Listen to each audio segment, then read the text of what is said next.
साथियों, जब से कोरोना आपदा आई है और इस त्रासदी का हम लोग सामना कर रहे हैं, तब से हम लोगों का संवाद जारी है।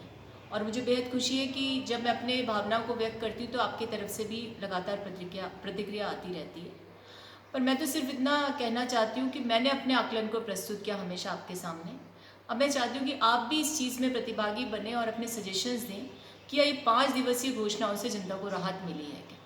मुझे कहीं से भी ऐसा प्रतीत नहीं होता कि देश के प्रधानमंत्री की आत्मनिर्भरता की घोषणा को इन घोषणाओं के माध्यम से सुनिश्चित किया जा सकता है। सबसे बड़ी विडंबना यह है कि आज वित्त मंत्री कह रही थी कि 80 करोड़ लोगों को हमने सहायता पहुंचाई और 2 दिवस पहले टेक्सटाइल मिनिस्टर गई थी 80 करोड़ परिवारों को। यानी इनके बीच में खुद में समझदारी या सामंजस्य नहीं है।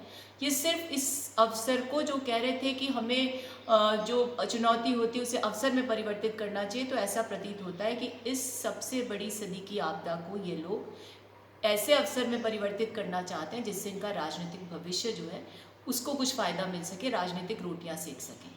मुझे तो सारी घोषणाएं ढाक के 3 पात नज़र आए। कारण ये था कि जो आरबीआई का लिक्विडिटी का जो मामला है उसको तो ये फिस्कल स्टिमुलस में जोड़ना चाहते हैं।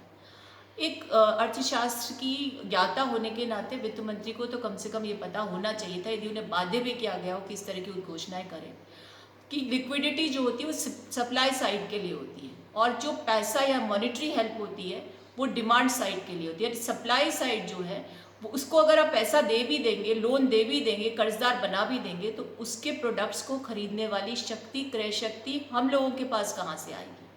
दरकार आज थी मजदूर को पैसा पहुंचाने, कहते हैं 500 रुपये मजदूरों के खाते में पहुंचा दिए। उस 500 रुपये में कितने दिन घर चलता है आप भी जानते हैं, मैं भी जानती हूँ। उसके अलावा कह रहे हैं कि हम अनाज देंगे, तो अनाज देने की योजना national food security act UPA government लाई थी, उसके पात्रों की संख्या में इन्होंने कटौती की हर राज्य में। और इन घोषणाओं को ये लोग कह रहे थे कि ये तो डोल्स हैं जिससे जनता खराब होती है। आज तो जनता को इन चीज़ों की आवश्यकता है, वेलफेयर स्टेट का एक दायित्व भी है। पहले से चली आ रही योजनाओं को, इन घोषणाओं को एक्सटेंशन देके और जनता को भ्रमित किया गया। हमारे जले पर नमक छिड़कने का काम किया, कहा कि एविएशन सेक्टर में सुधार करेंगे, एटॉमिक एनर्जी सेक्टर में सुधार करेंगे, ये आपका काम है, करिए। माइंस मिनरल्स में सुधार करने का काम है, उसे करिए। उसमें निवेश आमंत्रित करने का काम है। इससे तात्कालिक रूप से कैसे राहत मिलेगी ये समझ से परे।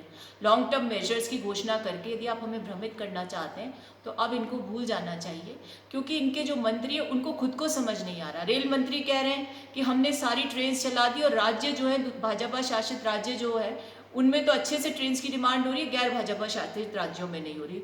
तो हमारे खुद के मुख्यमंत्री जी ने आकर के कहा कि जितनी ट्रेन की हम डिमांड करें उसका 10% भी हमें उपलब्ध नहीं करवा रहे हैं। इसके अलावा जो इनके हाईवेज मंत्री हैं वो कह रहे हैं, क्योंकि उनको दिख रहा है कि श्रमिकों का सैलाब चल रहा है, मारे जा रहे हैं श्रमिक सड़कों पर, भुखमरी के कारण मर रहे हैं, कहीं कुचल कर मारे जा रहे हैं, तो कहते हैं कि स्थानीय मजदूरों से काम चलाया जा सकता है, प्रवासियों की आवश्यकता नहीं है। इस तरह की बयानबाजी उस गरीब तबके को एक तरह से धत्ता बताने जैसी है, जो आज भी सड़कों पर चलकर और ये कह रहा है कि मरने के लिए अपने गंतव्य तक जाना चाहते हैं। ऐसी विकराल परिस्थितियों में अगर कोई ये सोचे कि आत्मनिर्भर भारत का नारा देके जनता को छला जा सकता है, भ्रमित किया जा सकता है, तो मैं समझती हूँ सबसे बड़े मुगालते में।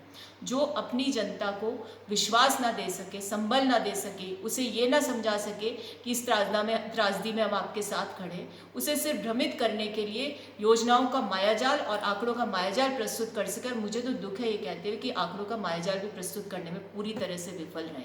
तो ऐसी विपरीत परिस्थितियों में ऐसी उद्घोषणाओं का कोई स्थान नहीं है। और जिस तरह की घोषणाएं हुई है उससे पूरे भारत की जनता में एक तरह का आक्रोश है।